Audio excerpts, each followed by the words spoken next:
There you go. That is Jayden Limar. So Notre Dame gets another pickup.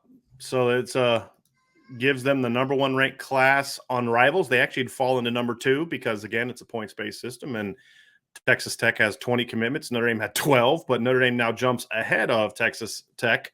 I think I might have said Texas A&M. I meant Texas Tech. And they were already number 1 still on 3, the on 3 consensus, ESPN, 24/7 Sports, the 24/7 Sports composite. They are now solidified that number 1 spot. So, Ryan, let's get into the backstory. So when we were talking for a while about a commitment that we were expecting to happen the weekend of the Blue Gold game, this was it. So this is one that we've been expecting for a while. Their plan was originally that he was going to commit that weekend. They did some things that they decided they wanted to wait. He wanted to make sure that he took some visits and things along those lines. So that was the reason behind that. But it was never one where you felt like it wasn't going to end up this way. And there was never a time when it seemed like, okay, gee, are they losing their place? It was never anything like that. This is one that Jayden has been pretty locked into Notre Dame for quite some time. And like I said, we fully expected him to commit publicly in April. He privately committed, silently committed in April, but, those only go so far because when kids are going to take visits, that only goes so far for me. Yep. But he was a silent commitment. He is now a public commitment number 13 for Notre Dame. And now Notre Dame is back on the board at running back, Ryan. So essentially this was part of the decision. This is part of the reason they were comfortable telling Cedric Irvin, hey, look, we love you, but we don't have a spot for you, because they're getting a back that's very similar in style, but just better than what Cedric Irvin was. Yeah, I mean, I've been pretty consistent with the fact that I've liked Jayden Limar's game for a long time. I think you comped him at some point to similar-ish to a Kyron Williams, maybe not as natural a receiver, but the style is similar. It's not a receiver in regards to being able to do the wide receiver stuff, the lining up in the slot, running corner routes, things like that. But as out of the backfield, it's very, very, very, very similar. Yeah, and I had the ability to talk to Jayden Limar's high school coach today, Tom Try, who he mentioned in his little excerpt there, and going to have a little story on him in the background. I mean, this is a really good athlete, Brian. I think he's a really good, he's verified 4.53 in the 40-yard dash. Apparently he's jumped 40.5 inches while at the high school as well. So this is an explosive kid. I think he gives you a lot of potential to do a lot of versatile things, like we just said, right? He was a running back, of course, used in the slot a little bit for his team. He can return kicks, return punts as need be. He can play defense. He played in their 4-2-5. He played like the overhang, like Sam Backer as well, too. So he plays all over the place. And then even when they had some injuries last year at quarterback, he would even come in and they would make their offense basically like a Wildcat system, right? So versatility is the biggest thing you're getting with Jayden Limar. I agree that him and Cedric Irvin Jr. have a little bit of a similar style. Right. But I really think that Jayden Limar is just a little bit more athletic, which I think he has just a higher upside at the next level. What I'm referring to when I compare them is how you're going to use them, how they're going to fit into the offense, what they do, what their skill set is, how they fit, the role, all that kind of stuff is the same, except for, like I said, I think Jayden's just a better player.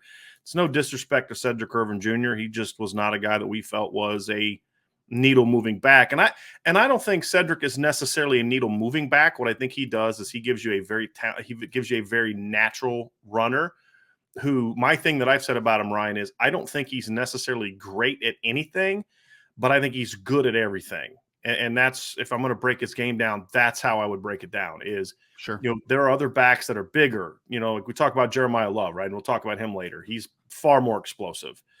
And this kid isn't like the super sudden like Kyron was. It's very similar. I think he's quicker than some people in our chat have given him credit for. But he's got vision. He's got a feel for the game. He's got all those type of things. Was very productive. Over 1,500 yards last year against quality competition. I think he was close to 20 touchdowns, right? Total touchdowns. He was close to 20 total touchdowns. 23 touchdowns, as coach told me today. So, yeah, and then he had like almost 400 receiving yards. A lot of the work he does is kind of out of the backfield. But then you watch him at 7-on-7s, and he's running routes and running corner routes. But again, 7-on-7 is different than doing with pads on. So until I see him do those things with pads on, I'm not going to view him as a Kyron Williams type in that regard. Because Kyron, we watched him do that with pads on. He was a 1,000-yard wide receiver as a sophomore.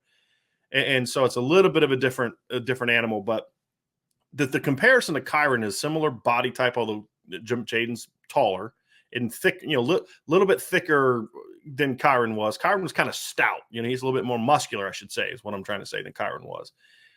And just the comparison more so is the fit into the offense, but more so, I never loved anything about Kyron Williams' game. And still to this day, there's nothing that he's just great at is in regard to being a pure running back. But he's just good everywhere. Good speed. And that's going to be the interesting thing for him as a senior, Ryan, is does the testing speed electronic 4.53 start to show up better on film? Because that's the one thing I don't see on film relative to the testing is that breakaway speed. Because 4.53 electronic, if that's legit, is fast for a high school junior. I mean, that's a full over a tenth of a second faster than what Kyron Williams ran after 3 years at Notre Dame and 2 months training for the combine.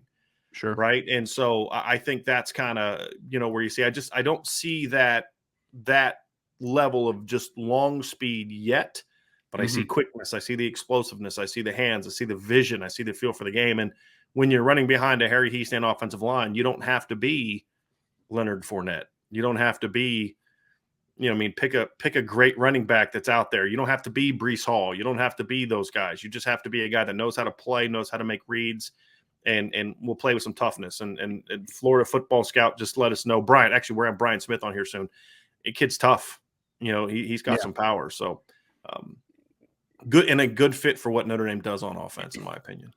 Well, I think the thing that made Kyron so good, and we're going to stick with that comparison for a second, is the fact that he was just such a competitive dude. And I think that translated to his running style, his energy that he put onto the field, and then also his ability as a pass blocker. I'll tell you this, Brian, when I talked to his coach today, Jayden Limar, the thing that he applauded most about him was his effort as a pass blocker. He said that is, and that's something that you don't see on film, right? Because he's not going to put that on a huddle highlight reel. Right. But this kid just does everything very well. And you could tell even when he was answering that, he's not like a showy person where he's going to talk a lot about how great he is, but you can tell there's a subtle confidence there, right? And I think that's kind of where the comparison lays. I feel like he's a very confident kid in what he does. So I think it's a really good pickup for Notre Dame.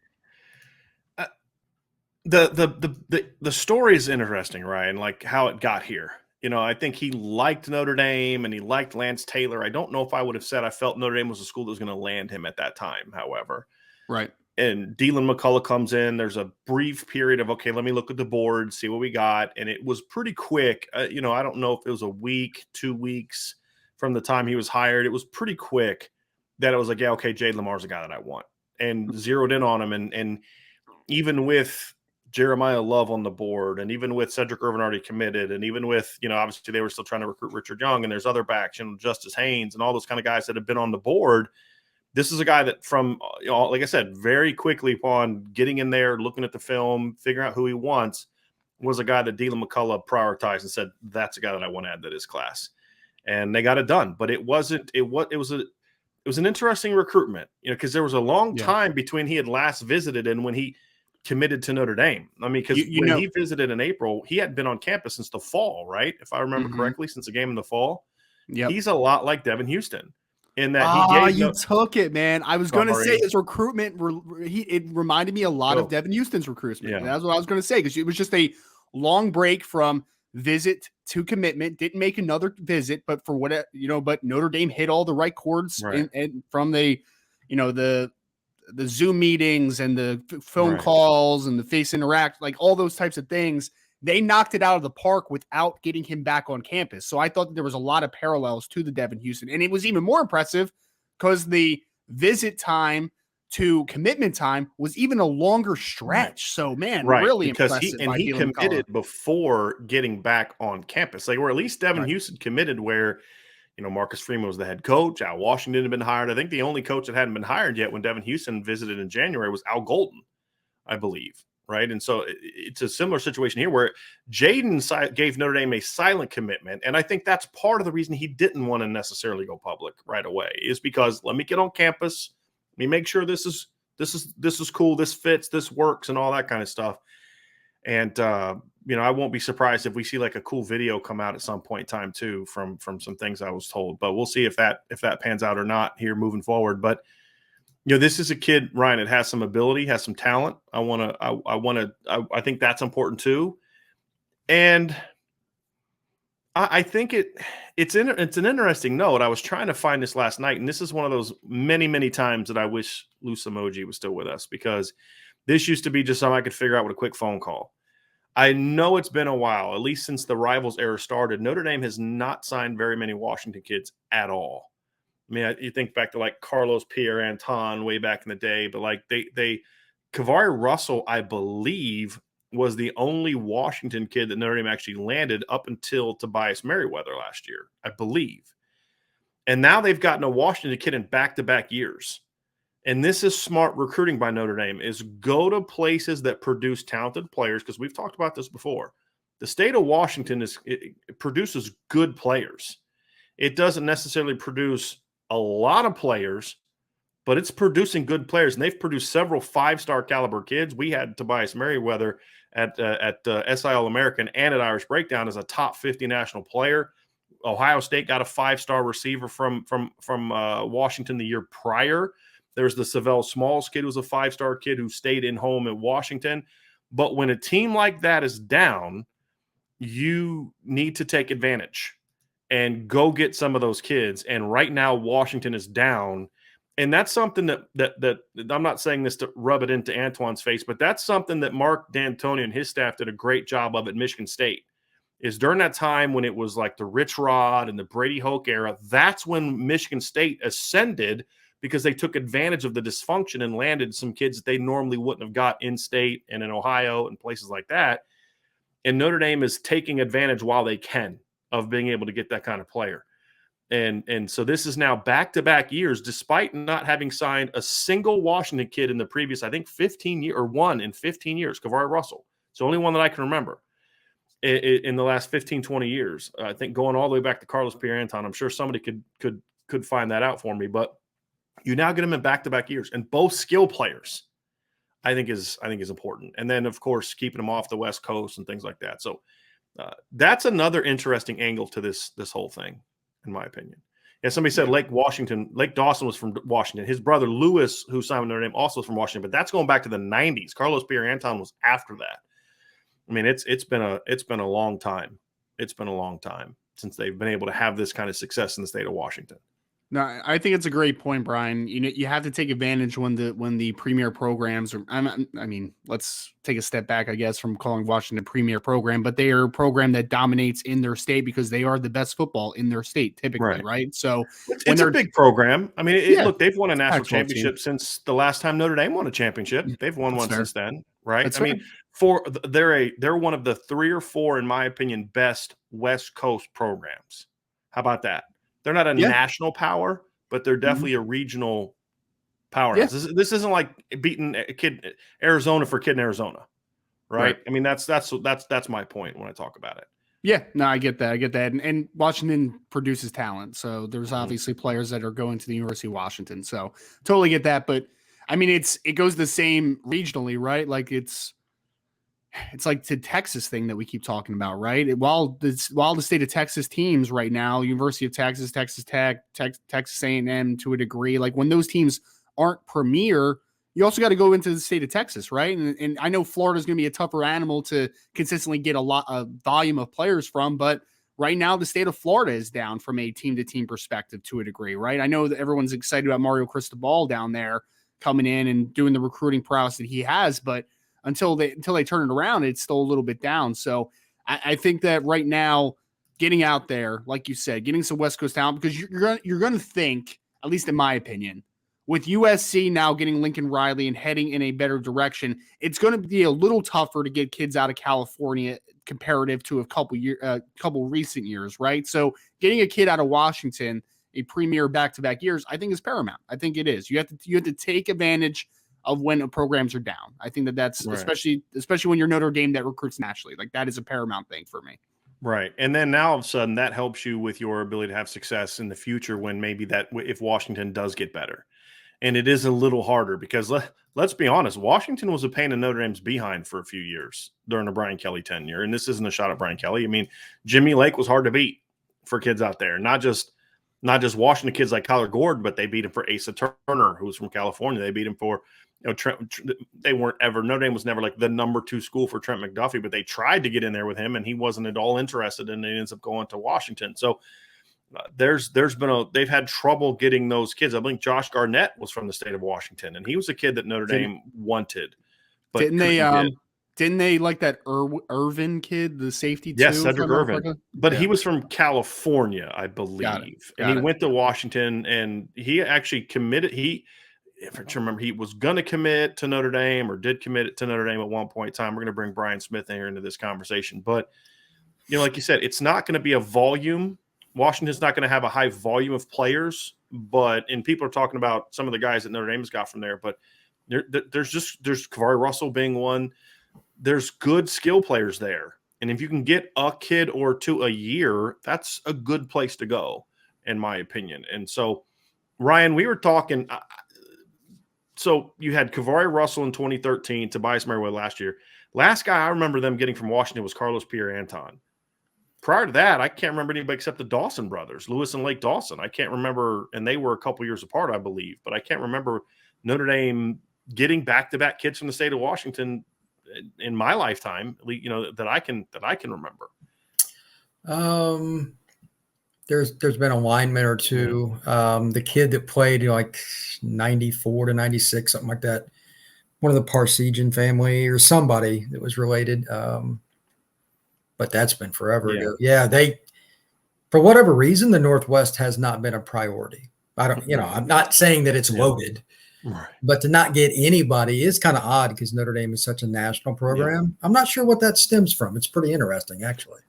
Obviously there just hasn't been a huge attraction too. I mean, Notre Dame has tried to recruit there. You have to give the staff some credit. I mean, they went out there and tried to get some guys. They tried to get after Savell Smalls and did some things maybe they shouldn't have, which got one of the coaches a little slap on the wrist. But the Pacific Northwest has added, now this is going to be the 3rd kid of the last 5 years that they've got from the Pacific Northwest, if you want to include Braden Lindsey, who was from the state of Oregon. So, that's who I was going to mention. Right. Yeah. So that's 3 pretty good football players when you look at Braden Lindsey plus Tobias Merriweather and now Jayden Limar. So anytime you can get – and Brian, you and I have talked about this before – the more you add from a region, the easier it is to continue to add to the region. And you've now got 2 really good football players from that state in back-to-back years. Again, this isn't some sleeper kid that nobody's ever heard of. This is the best running back in the state. Last year, you got the best wide receiver in the state. You add kids like that, then next year, if there's a kid next year that you're trying to go after, then it's going to make it a little bit easier for you. That's especially true where I live. And for those people who don't know, I live in Tampa. Florida kids are the most unique in the country by a landslide. But even in areas that are more pro Notre Dame, it's always cool because I know these kids tell me this stuff. When they're being recruited, pick a school, Notre Dame or otherwise, if there's a kid they know at that school, there's going to be some connection made and say, hey, what do you think? Maybe it's they call them directly, they find out, Twitter, whatever. So if you have 3 or 4 or 5, when the next kid comes along, especially if he's not, quote unquote, as likely to pick Notre Dame, at least there's a connection. If you try to get that top 5 national player and you have nobody on your roster from his area, even if you're Alabama, that's hard. They want to know what it's like to live in Tuscaloosa. So Notre Dame is making some inroads there, and it's probably in some ways going to help them with some of the Northern California kids, maybe even LA, because it's still West Coast, and they all associate with being Pac-12 area players. So I'm never against recruiting California. So that's something else to think about, right. too.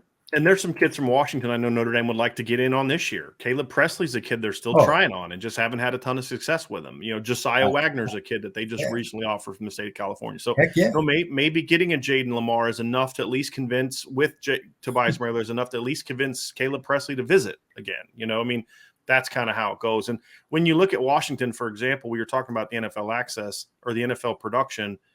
Again, I'm going to look off I believe this is based off 2020 rosters is the latest data that I've been able to find, but there was 18 kids from the state of Washington, which have been produced, which again, not high volume, but here's the kids here's a list of some of the guys the state has produced.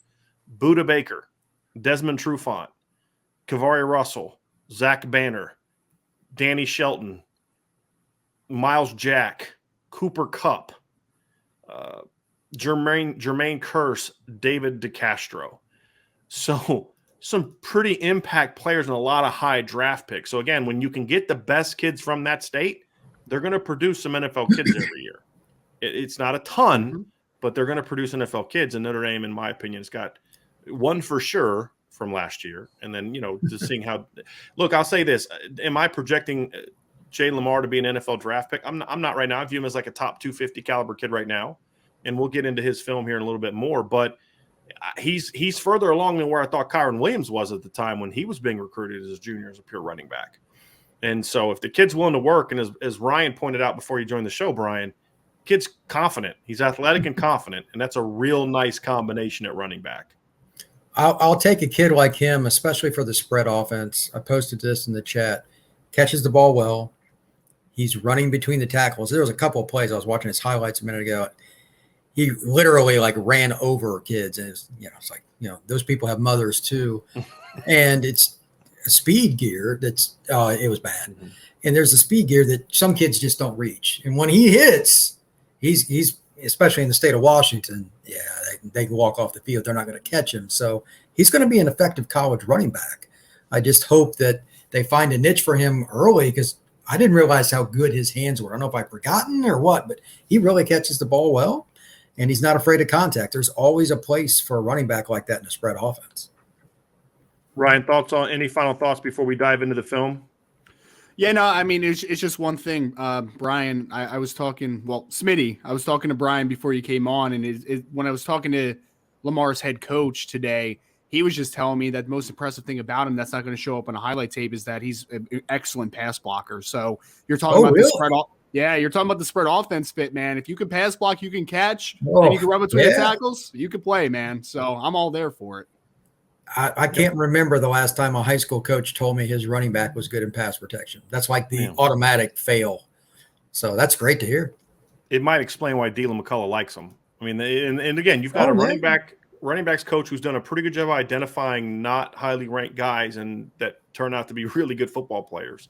True. And in a good skill set. So hey guys, let's bring up the film. So let's watch a little bit of film here and let you guys do most of the talking here. But just want to dive up here we go again. This nonsense.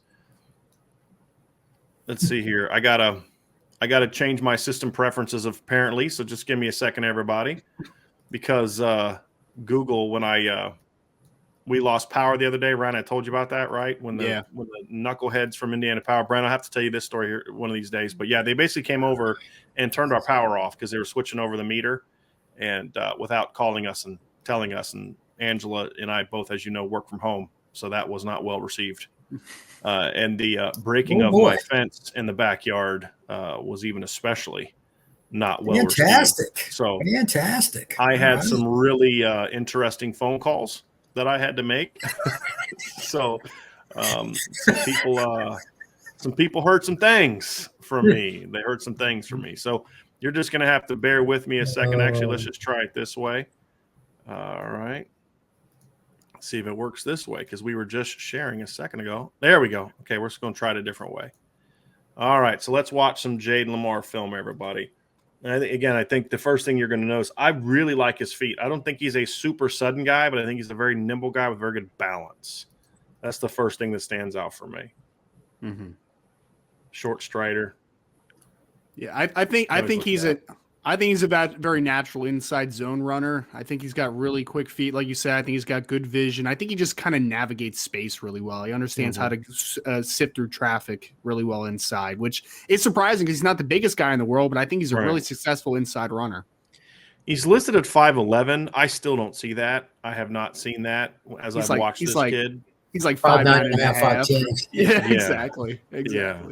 That's okay. Running back, I'm not concerned. Yeah. I bet with his athleticism, he can still dunk a basketball. Mm-hmm. I think the thing that stands out to me too is you look at like a guy like Jeremiah Love. Jeremiah Love's taller, thicker, far more explosive.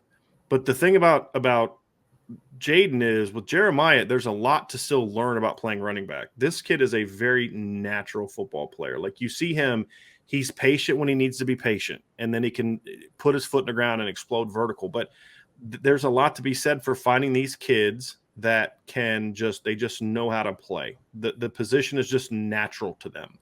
And that's what you need. The vision is there. You see it even with that cut. But when I refer to vision, I'm referring to the ability to see anticipate the second level defender, read the first level defenders, and get the ball out there.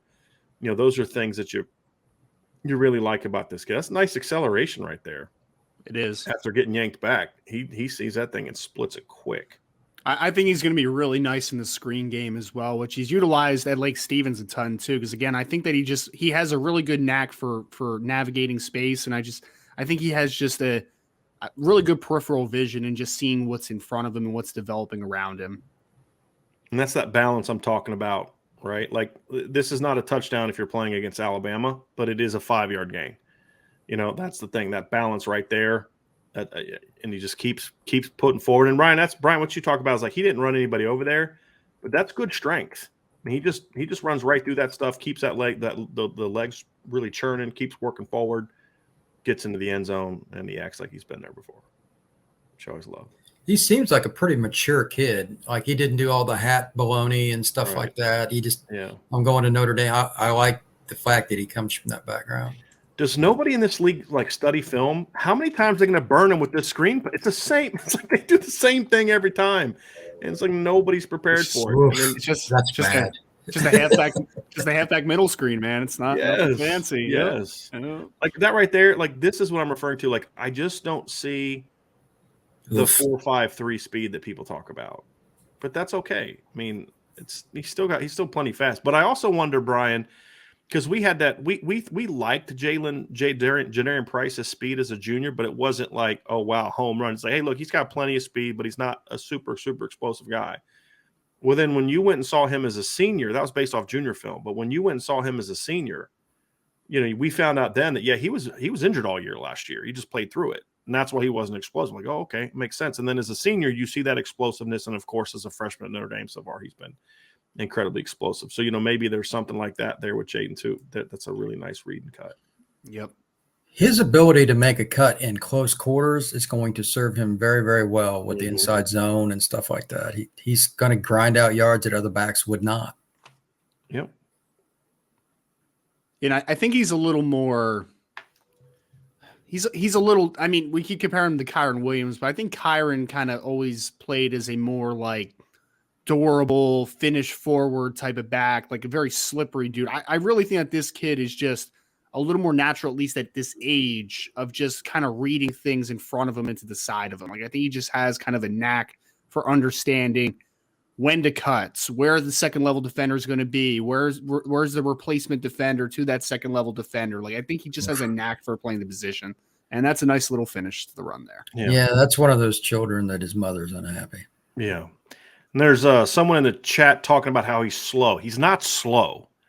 Like, if we're having like real discussions here, there's a difference between not being fast and being slow. It's not slow.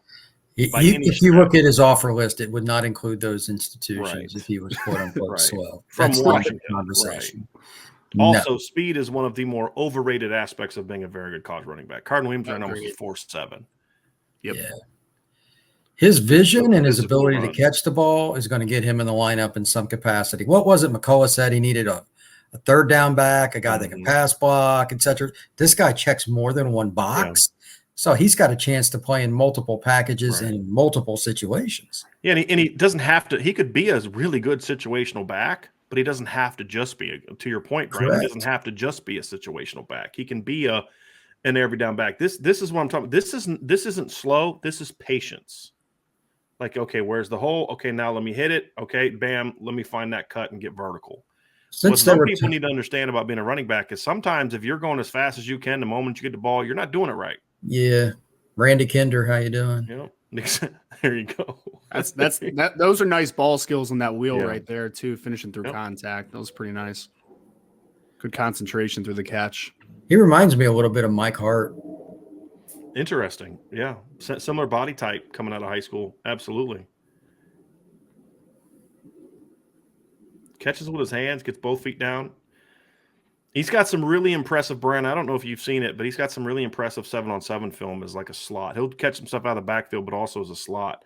Tracks that deep ball really well right there.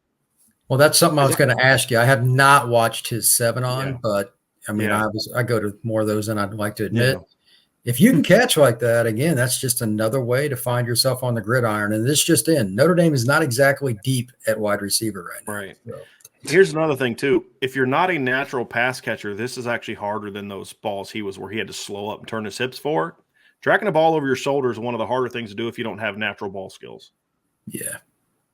And there he does. It's quite the main on that kid. A little quarterback. Yeah, I think he was a freshman from what the coach said, the quarterback. And you said, Ryan, he also has a freshman brother who rushed for over 10 touchdowns on that team. Really? Oh, yes, wow. Smitty, get this one. Apparently, Jayden ran for like 23 touchdowns this year. His younger brother, who was a freshman last year, ran for 14 as well. So Something tells me the brother has some stiff arm. athleticism as well. That's quite a few for a kid that's 14, 15 years old. Yep. There's a little Kyron-esque stiff arm there. This is a well-rounded player. I don't see how anybody could be disappointed with Notre Dame picking this kid up. This is another one, Ryan, too, guys, that again, this is where you see he doesn't have – I don't see the 4.5 on this play either, right? Like I just – get in the corner, right? Right. Yep. Yeah, I don't see the burst. Right. He's got a better vertical burst than he does, that speed to just get to the perimeter. Right. Which, again, I'm very curious to kind of see – yeah, I'm curious how he sees as a senior. Is he a kid that just got faster as a senior? And so you're seeing the 4.5s this offseason, and we'll see it more as a senior on film, or some guy. But see, look, Brian, you know this too, especially down in Florida. There's a lot of kids that are really fast in track that don't play fast in football. Yeah, because they're scared to death. Right. Yeah, and then vice versa. And sometimes not scared to get. It's just different skill set. And some guys just can't run as fast out of a stance as they can out of the blocks. It's strange, but it happens from time to time. And with this level of pay, so the backstory real quick before I make my point is that their quarterback got injured multiple times during the season. So Jayden was the player that the coaching staff trusted to kind of be that replacement quarterback. So they went to a Wildcat system and this team made it to the state championship this year too. So they were a good football team. This is probably the most explosive to the corner I've seen him. Yeah, he put his foot in the ground there. Yeah. And I think that was in the playoffs too when he was playing quarterback. So that was probably against a decent team that he just had that run against. So does anybody know what his number 2 choice was? Just out of curiosity. You know what? I don't know that for a fact. My understanding is it was Michigan or Oregon were the next two that he was looking at. I don't know which one was above which. Well, that answer leads into the following, and to your earlier point, it's why Notre Dame needs to at least kick the tires on the top 5 players in that state over the next couple of years. For Washington not to finish in the top 3 for arguably the best player in the state is a bad sign for their program. It's very telling. That's sad, actually. But as you'll know, Brian, the people that cover Washington, as they say about every other kid that they don't get, well, they just didn't want him. Here we go. Just didn't want him. I was like, okay, that's actually a worse admission than they just didn't get him. Like, okay, so you're also bad at evaluating talent as well. That doesn't really help your case a whole ton. So that is film of Jayden Limar, everybody. Good running back. That's the thing. Is this a, oh my gosh, the gap is closing type of player? No. What this does is this gives you another good football player to make sure that your room as a whole is closing the gap. And it continues what we feel about the current running back group. I don't think there's a future Heisman Trophy winner on the current roster. And if there is, it's the freshman, right? Just with his unique skill set. It's just a lot of good football players that have comparable skill sets. And that's the key.